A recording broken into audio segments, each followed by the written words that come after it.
17वीं लोकसभा पिछले शनिवार को समाप्त हो गई। इस दौरान सत्तारूढ़ भारतीय जनता पार्टी यानी कि भाजपा ने आगामी चुनावों में हैट्रिक बनाने का विश्वास जताया। प्रधानमंत्री श्री नरेंद्र मोदी जी ने कहा कि उनका पार्टी लोकसभा चुनाव में भारी बहुमत से जीत हासिल करेगी।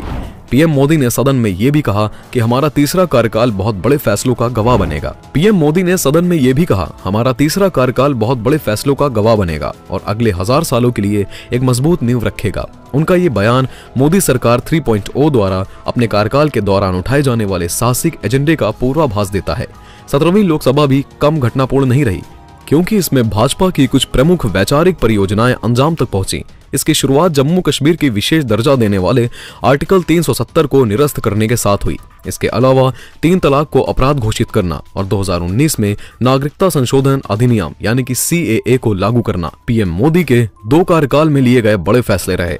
अब पार्टी ने अपने समान नागरिकता संहिता UCC एजेंडे को लागू करना शुरू कर दिया है, जो धारा 370 के साथ साथ उसके शुरुआती मूल मुद्दों में से एक है। उत्तराखंड विधानसभा द्वारा हाल ही में UCC विधेयक को मंजूरी दिए जाने के बाद इसे अन्य भाजपा शासित राज्यों द्वारा पेश किया जाना तय है। भाजपा के शीर्ष नेता दावा करते हैं कि मोदी सरकार 3.0 1000 सालों के लिए भारत की महिमा की नींव रखने के लिए बड़े सुधारों पर ध्यान केंद्रित करेगी। ऐसे ही 17वीं लोकसभा का आखिरी सत्र भाजपा द्वारा चुनावों के लिए माहौल तैयार करने के लिए हिंदुत्व का बिगुल बजाने के साथ समाप्त हुआ।